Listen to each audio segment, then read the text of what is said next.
Moses இந்த நூனின் குமாரன் ஆகிய யோசுவா இருக்கான் பாத்தியா, அவன் ஆவியை பெற்றிருக்கிறான்.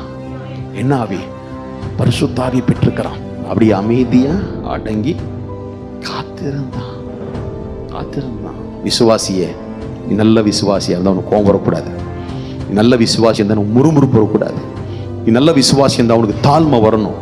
நீ நல்ல விசுவாசி இருந்தா தாங்கணும். நீ நல்ல விசுவாசி இருந்தா நீ காத்திருக்கணும். நல்ல விசுவாசி என்ன பண்ணணும்? சகிக்கணும். நீ நல்ல விசுவாசி இருந்தா ஆலோசனை பண்ணணும். குறை சொல்லிக்கிட்டு, குற்றப்படுத்திக்கிட்டு, கண்டதை பேசிக்கிட்டு, தேவன நாமத்தை தூசிச்சுக்கிட்டு, சபையை தூசிச்சுக்கிட்டு, ஊழியக்காரை தூசிச்சுட்டு, சபை ஜனங்களை தூசிச்சுட்டு, நீயும் பிசாசுடைய சாபத்தில் இருந்துக்கிட்டு, ஏசப்பா சொன்னார், ஏசப்பா செஞ்சார், ஏசப்பா காட்டான்னு பொய்யே பேசிக்கிட்டு, தேவனுக்கு பயப்படாம, பரிசுத்த ஆவியானுக்கு பயப்படாம, வார்த்தைக்கு பயப்படாம, சபைக்கு பயப்படாம, அது கிடையாது பாக்கியவான் பாக்கியவதி.